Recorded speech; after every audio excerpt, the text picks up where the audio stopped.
Hi there, Mike Robinson with BlackHawk Paramotor USA. Great weather here in California. We're really starting to get into our flying season.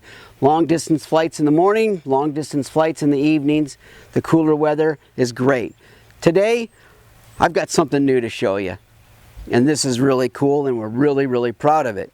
This is the Kestrel. Many of you know the Kestrel. It's been around for a couple years now. It's proven to be a very good seller for BlackHawk. But I'm always thinking, and I had a few changes that I wanted to make to the Kestrel, and we've done just that. This is the new Kestrel for 2019.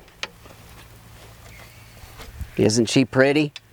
We've made a number of changes to it. Obviously, we have a teardrop shape hoop now. Everything is TIG welded. This frame is the same weight as the old Kestrel. We did think about lightening it as much as we could. However, when you add a little bit larger hoop such as this, and you make some of the other changes we've made to make the machine more rigid, or the cage more rigid, sorry, you do add weight. So let me show you some of the differences between the old Kestrel and the new Kestrel frame.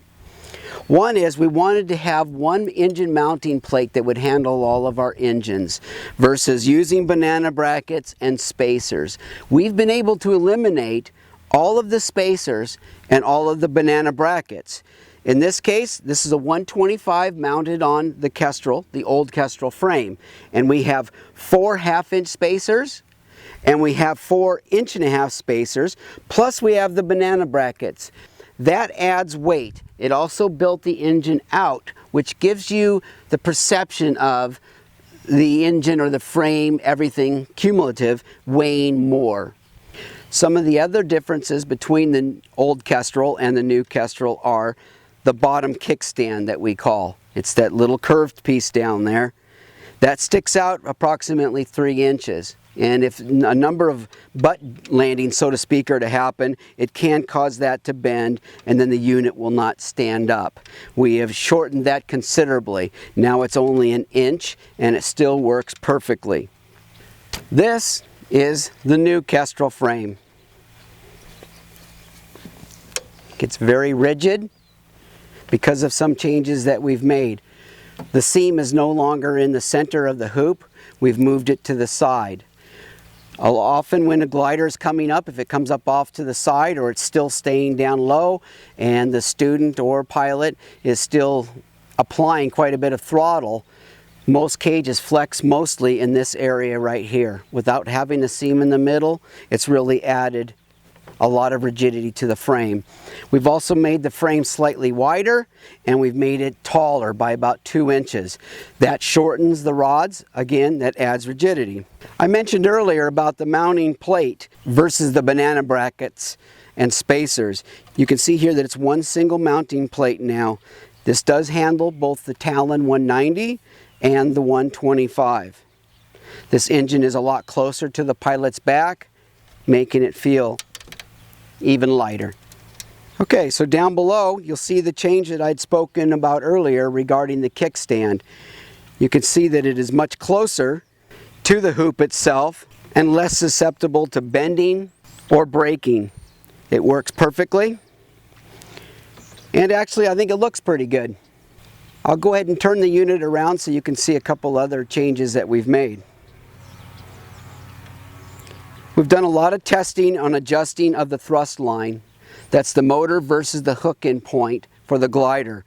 We've decided to raise this 1 inch from the old Kestrel, and the difference, though not real significant, is definitely noticeable. You're getting a lot less pitch forward until you get in the seat, which makes me as an instructor, an owner of a company, more comfortable. As many of you know, that weight shift is kind of a pivot point to a degree, and when that student is not in the seat, it'll tend to rock forward, which gets you fairly close to the glider lines. When they're in the seat, then you're going to be back maybe your 3 or 4 degrees.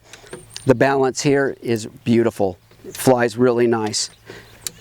This is the mounting plate that I was describing earlier. This does house both the 190 and the 125.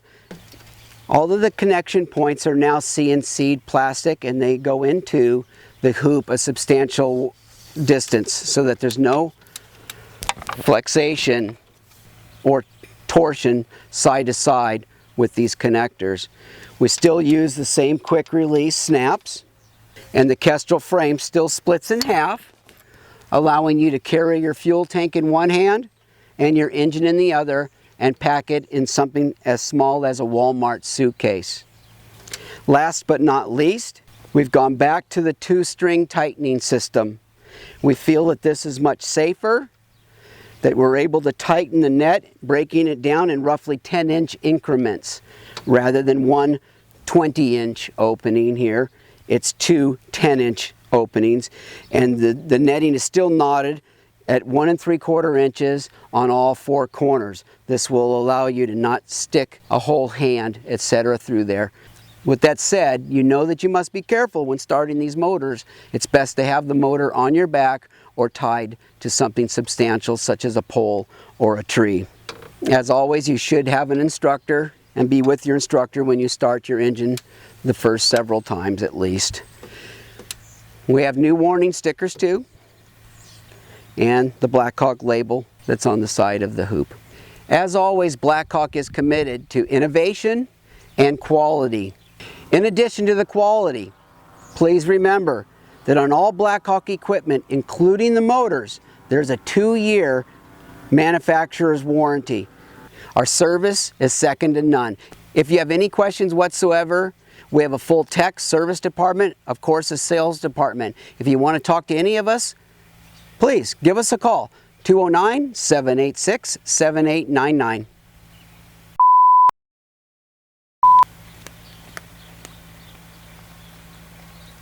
There's a cow patty back here. It's on the bloopers. So thank you for watching today's video. I hope you really enjoyed it. Good thing it was dry.